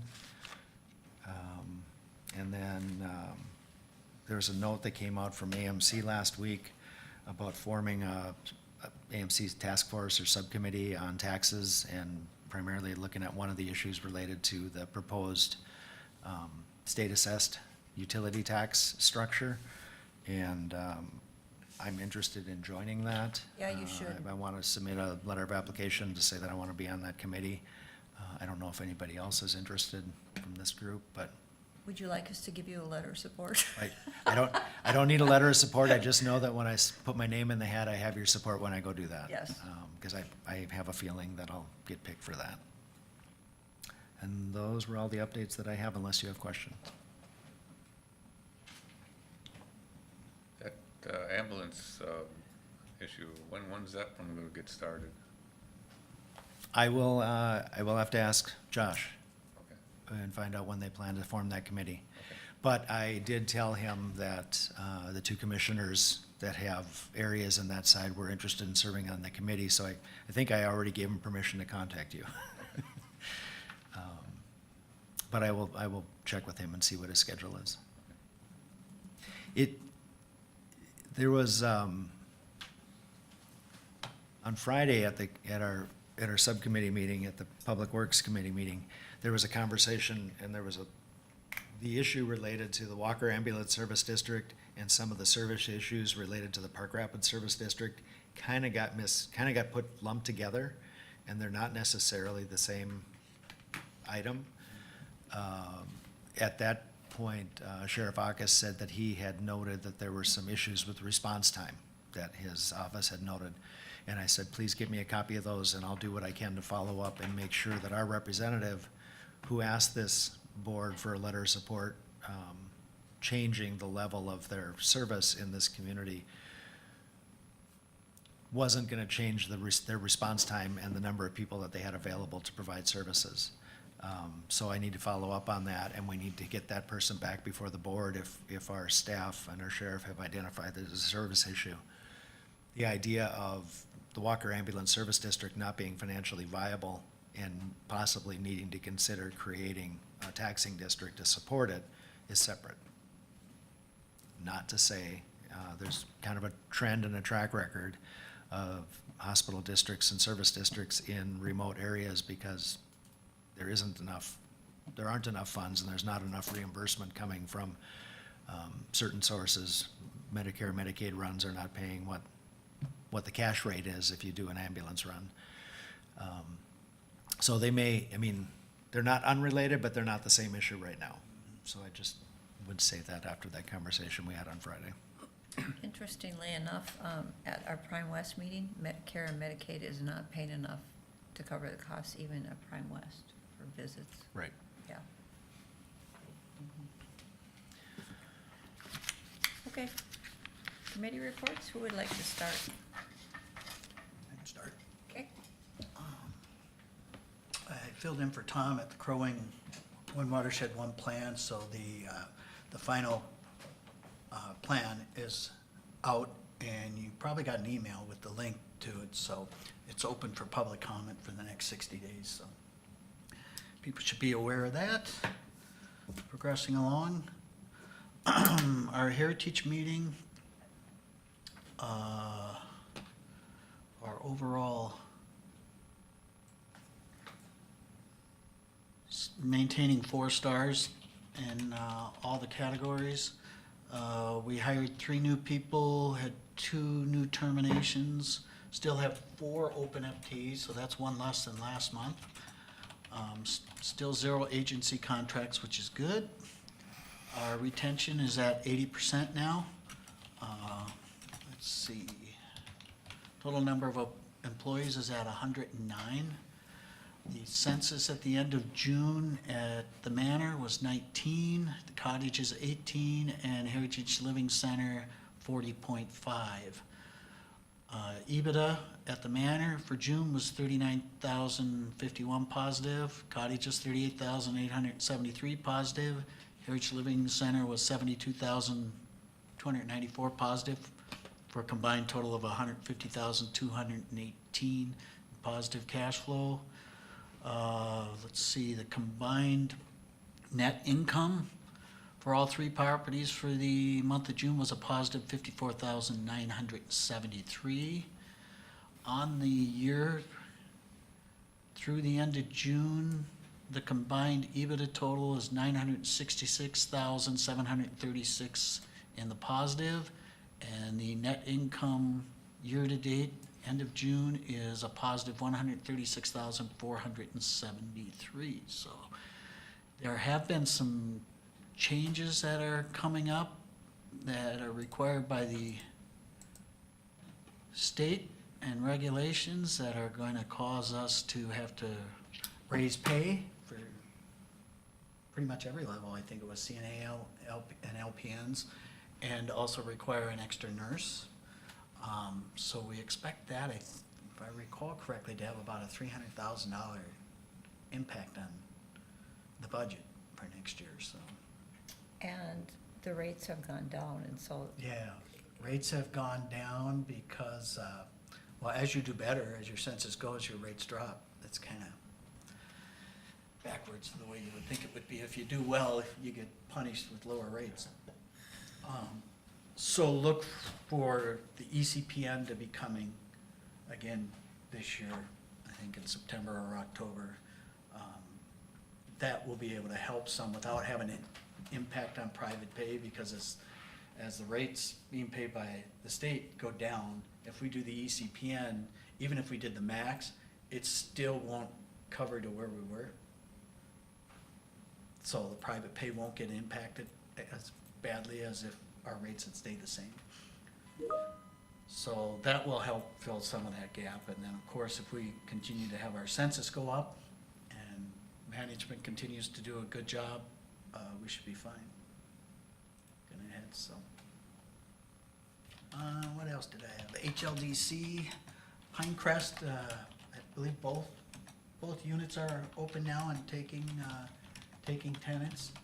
And I think we had pretty much close to, with the amount of applicants, and if every applicant that qualifies come through, I think we were close to almost, probably by the end of the month, being close to 50%.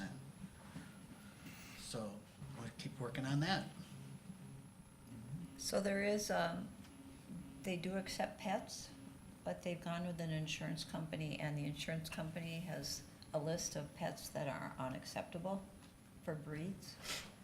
And so some people that have applied have been turned down for that reason. I know with the HRA, it's companion, Yeah, anything's allowed then, yeah, so that's the issue. yeah. I believe a couple of those 3 bedrooms have already gone up. Yeah, so It's a good deal. they're kind of a hot number. Was there only 4 of them, wasn't there? Yeah, and Yeah. when we toured, the windows were so nice, there was nice lighting, so. Is everything finished? Is the what? Is everything finished construction-wise? It was supposed to be at the beginning of August, but I'm sure the landscaping stuff isn't done, and maybe there's still work to do in the community room, I'm sure. I think there are units of all types available for rent at this point in time, and if they're punch listing a couple of the last items, but I believe that they were gonna be renting. The 1-bedroom and efficiencies were in the building that was first opened up, and the 2 and 3s were in the second building to be opened up, and I believe that those are available for rent now. And the SWCD was actually helping with landscaping.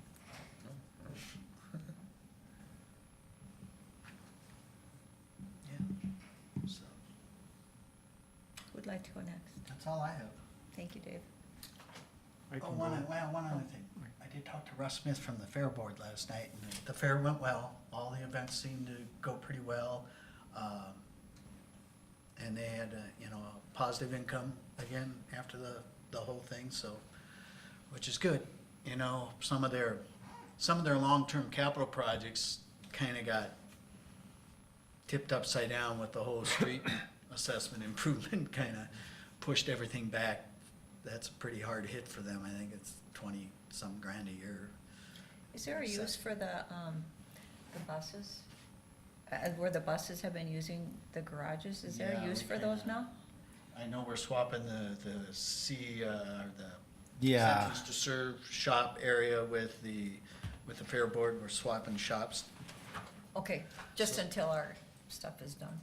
No, I talked with Corey and I talked with Russ last week, and we had this conversation at the Fair Board meeting, this spring, that the current space that, the sheriff uses for the sentence to serve workspace is small and kind of they don't quite fit there. So they're gonna take the shop in the bus garage, Oh, okay. and and then the fair is gonna take the old shop back. And then the fair is gonna use the balance of the bus garage, the bus storage, for more boat storage. So that's actually, to them, So they're gonna rent it for both they're storage? gonna rent it for boat storage. Okay, That's for actually income. probably a better source of income for them than they would generate from us using it. And the only additional cost we're gonna have with the bigger space, our contract price for, all of that together is one thing. We're gonna agree to pay the utilities in that space. So we're gonna be the only ones using the utilities in that space. When boats are in there, they're cold storage, so they don't have any needs, so. Yeah, and I talked with Corey, and Corey's on board with that, and Russ was good with that, and so just make that happen. All right, Ted. Alrighty, I'll start off with, believe it or not, I'll try to go through these quickly. I think I got 5 or 6. First, HRDC, we had our annual meeting in July, June, July,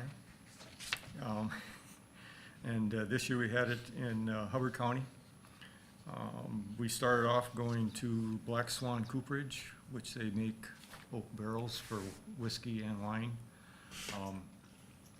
It's quite a craft there. It was really interesting to see, you take a chunk of oak, and by the end it becomes a barrel. They do have a website.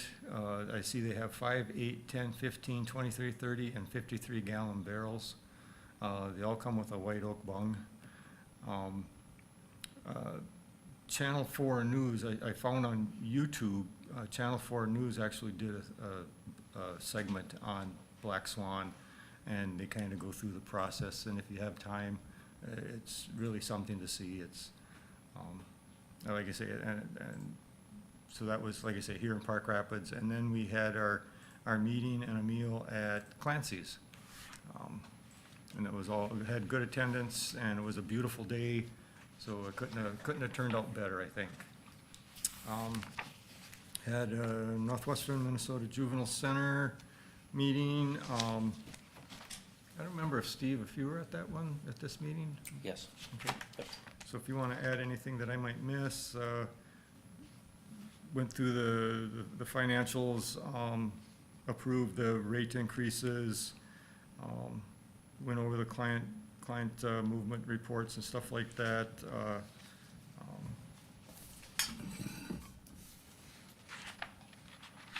Let's see, like I say, we raised our rates, and we also had to raise our pay to a lot of the workers to try to be competitive.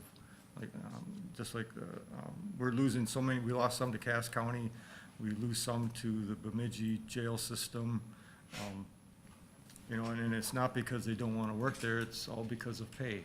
And if you're gonna try to keep good people, you gotta pay them. Let's see, I'm gonna save that one for last. Had a North Country Community Health Board meeting. I'm gonna send out a link to Jeff and have him share it with you folks. Had to do with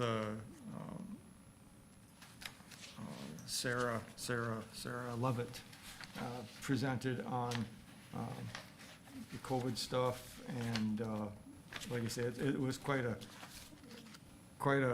presentation, but instead of going on and on about it, I thought I'd just send it to Jeff, and then Jeff could send it out to you folks.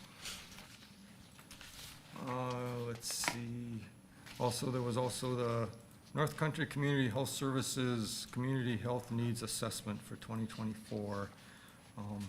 This is something too, it was a survey.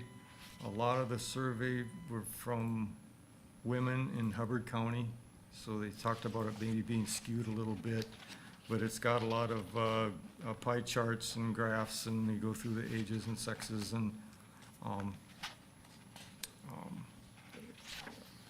like I say, kind of gives you first about who's doing the survey, and then some of the mental health issues, and on, but it gets to be kind of a lengthy report here. Let's see if I missed anything, highlights there. When they talked about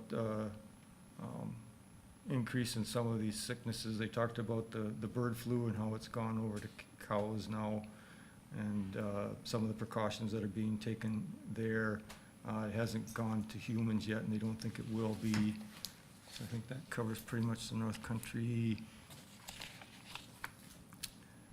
Let's see, managers meeting, I guess, I don't remember, I didn't write anything down. I'll touch on one thing on Okay, that. thank you. And then the last I want to touch on is,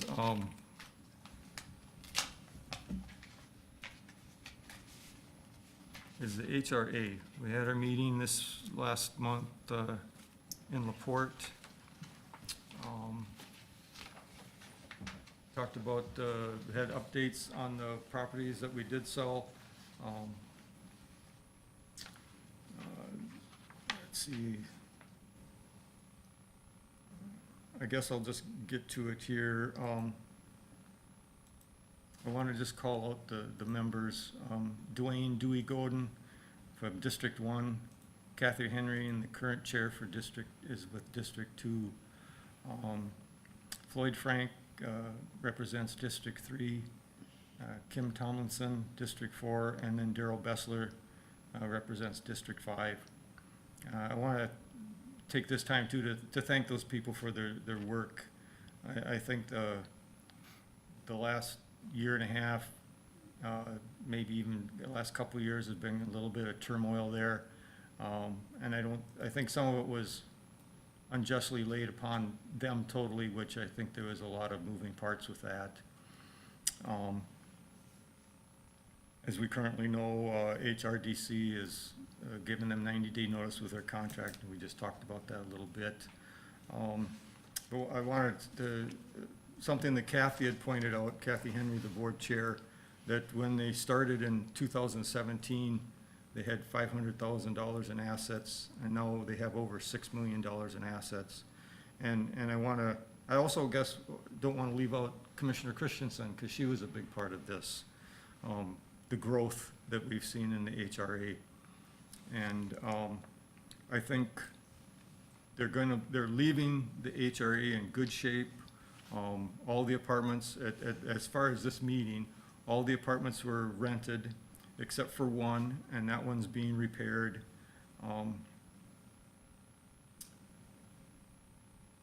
Let's see, and some of these issues, it's not with management, it's not with the HRA board, it's with the tenants. Some of these apartments that have been damaged. It's really sad, the amount of money that we get for rent, and then the thousands of dollars that it costs to repair some of these apartments. It's sad. But like I say, we'll be taking over these responsibilities, so I won't be giving HRA reports anymore. But I just wanted to say thanks again to those folks.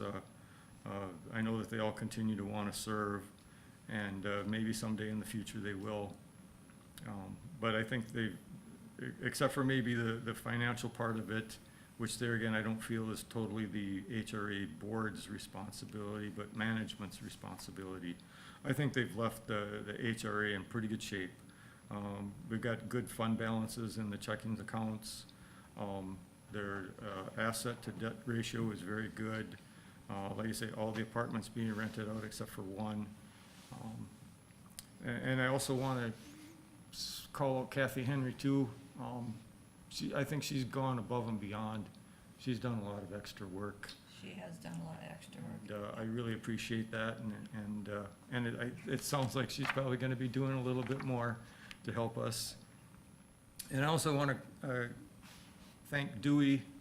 I think with Kathy and Dewey both being here in the Park Rapids, it's made it easier for them to maybe check on some things, to personally themselves look at apartments or homes that we have that are in question, and be able to come back and report to the board as to those conditions and options and stuff like that.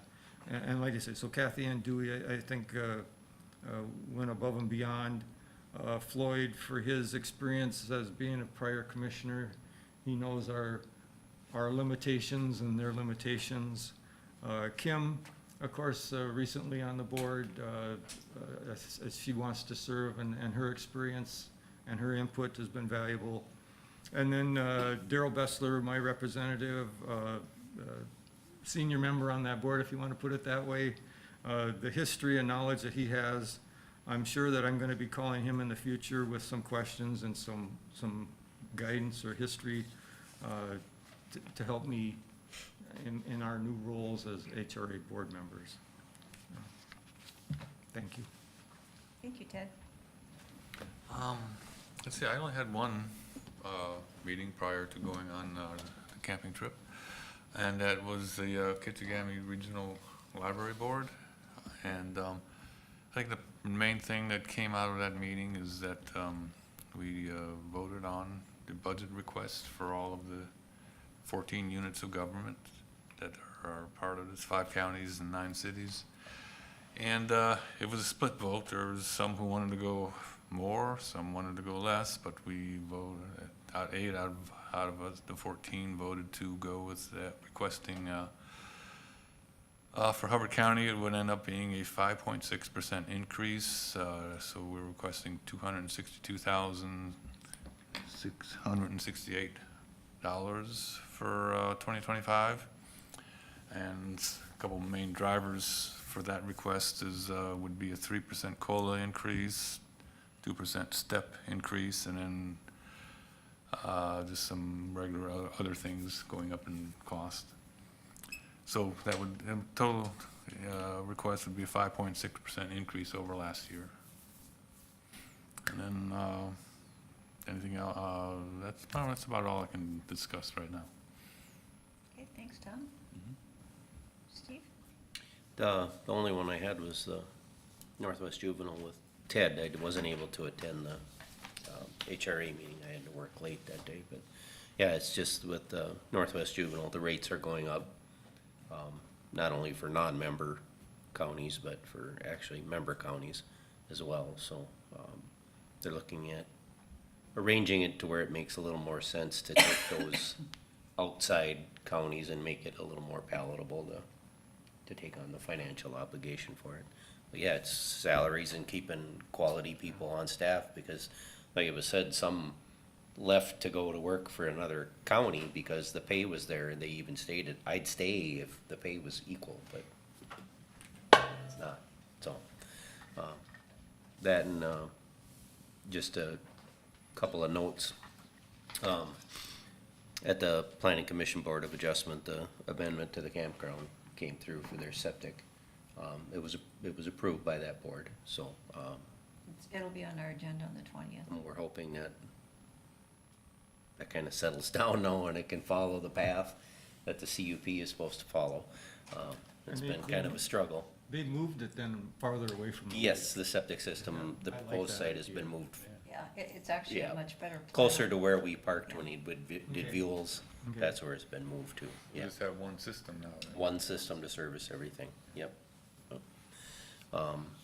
And then, yeah, that was, just a note, the grocery store in Nevis was on fire when I came to work this morning. Oh, Or I dear. came here this morning after work, but, Wow, yeah, so I don't know how that's going, but, that's too That's bad. what the siren was. yeah. Well, I'll make up for you because I had a really busy month. Part of it was, so I went to SWCD for Tom, and it was really interesting. I was really glad I attended, and one of the things that came out of there was they talked about the well seals. They have funding to seal wells in Hubbard County. And so part of what I love about this job is connecting organizations and people together. So when the meeting was done, I contacted Eric and ESO, and Eric and Crystal are working on a flyer to get the word out that there's money out there if people want their wells sealed. So they considered, or their guess is that there's 150 in Hubbard County right now that need to be sealed, and most of them are in the southern portion of the county. And one of the board members said that there was a map, but no one can seem to, Eric had never heard of the map. No one seems to know where the map is or when it existed. I talked about how they're gonna help with, at Pinecrest with the landscaping, and then on the 20th of August, so hopefully we'll be done by lunch with our 2 meetings. They're having a tour, it starts on the 19th. It starts in Prairie Farms in Rice, Minnesota at 9:30, but it's gonna be in Hubbard County on the 20th, and it's gonna be a tour of the RDO farms. The office staff will provide a brief presentation before embarking on a farm tour to discuss soil health, reforestation, and the biodiversity effects. And then there will be a short tour of the Straight River designated and to talk about the important trout stream. So if any of us are interested in going, we're supposed to email Crystal directly. I told her I'd wanna go, and Tom, you're going? Yeah. Just for those 2 stops. Just for those 2 sessions, yep. Yep. I think that's all I'm gonna share on that. I see one watershed, one plan's coming next month, so that'll be good, or the next work session. Let's see, from there, I went to, MRC we're going through all the policies, so we had a phone conversation, under general government, and, I brought up, the mineral rights for the states and the county, and found out that actually, there were counties that had the helium interest that were involved in writing the legislature that passed, so more to come on that. The Mojave meeting, there were millions of dollars this last year for, energy efficiency that weren't spent because we don't have enough workers. And so part of the reason we don't have enough workers is that contractors are so busy. So Liz is exploring, having 20 people come on into a program for training for carpentry. And there would actually be classes given over a 2 month period. At the end of 2 months, everyone would get a certificate, and then they would also be able to tell if people have talent to move on. And so to continue to train people, at the end, they're hoping at the end of a year, they would actually have 5 people that they could bring on as staff members that would help with the winterization program. Because there's so many dollars out there in the house, there's so much of a need in this area for that, so we could help utilize the funds. The managers meeting, the only thing I have to add about that is Jonathan shared that the drug arrests are down. And the reason isn't because there's less people using drugs, unfortunately, but the word is out that Hubbard County arrests people, and so people are taking different roads. That's good. At the HIP meeting, Jonathan shared the resolutions, and I'm sure they're gonna come to the board with the changes, just updating the different resolutions that have to do with drug and alcohol. There are 2 Narcan vending machines now in Cass Lake. One's at the Justice Center and the other's at the Northern Lakes Casino. Minneapolis also has one, and they're looking to add another one in Minneapolis if the usage of the first one is a lot. And then I had Prime West meeting. As I already stated, we are not getting enough on our rates to pay for expenses, and the only reason that we have a positive net income is from interest income. So they're looking at what they can do to connect with DHS and to talk about rates. And they're formulating a plan of action. One of the other things they're doing is they're looking at the fraud, waste, and abuse that comes with transportation. And they have a lot of data, so they're just collecting all that and deciding what to do. One of the things they're gonna do is, so methadone treatment, this would be an example, because the majority of methadone people come from Beltrami County. And right now, they can go to the clinic of their choice, and so some of them are choosing to go to Minneapolis instead of Brainerd, which would be the closest. And so they would redo the policy to say that you would have to go to the closest one, and if you did not want to, then the individual receiving the treatment would have to pay the difference for the mileage. So that's just one of the things they're exploring. 2 drugs, the 10% of all the expenses is pharmaceuticals. And just to give you an example, the dementia drug now that is on the market costs $25,000 per year per member. And there's several weight loss drugs now that are out. From January to June, $3.2 million were spent for Medicaid and $1.2 million for Medicare, just for Prime West members on the drugs. And so that accounted for a lot of the pharmaceutical expenses that went up. I think that's all I had. When is our Night to Unite? Tonight, Is it tonight? I think it is. it's tonight. Yep. Glad I There's one in, asked, okay. there's one in Park Rapids, there's But one in Walker, there's yeah. one in Akeley, and there's going to be one in LaPorte as well tonight. Oh, all the same time? Yep. Wow. I'm gonna try to get to the one in LaPorte. Okay. This is their first year, so they're kinda in the infancy, they wanna get the ball rolling, but I put them in contact with multiple individuals so that they could kind of network and get some ideas and maybe some extra funds to help them offset their costs. Great. And we got this, an invitation to the Park Rapids Lions on Monday, September 23rd at 6 PM. They're celebrating 70 years of service. So if anybody's interested in going, you can look at this. Anything else from the board? Otherwise, Jeff, do you want to give us an update of anything that we need to cover? For next week, topics next week, we're gonna have the highway department and we're gonna have human services for the work session. We're going over their budgets. We've got a few other things. I think Jonathan, is gonna be there discussing ordinances, updates. Otherwise, I'm not aware of anything else. We are gonna have a really brief personnel committee meeting. We'll take 5 and just talk about one item. Gina's gonna join us, and we wanna talk about employee recognition and what else we might wanna do with that, so. And the 5-year plan is Monday night before the work session on Tuesday. Yes, That'll be at 7 PM here. Are all of us planning to come to the Monday night one? Okay. I'm planning on being here and I'm gonna go to Heart Lake And as well. Heart Lake, are you 3 going to Heart Lake? I'll You go don't to- shoot, I'll you go to are. Heart Lake, yeah. I'm not going. Are you gonna go to Heart Lake, do you think? No. Okay, so at least we're represented at both. Okay. All right, motion to adjourn, So moved. okay? Tom and Steve, or was it Tom, it was Ted and Tom, I think. I'm on personnel. Yeah, I just motioned to adjourn, Oh, yeah. I'll second it. Oh, you If second, nobody else okay, wants Steve to. seconds, okay. All in favor?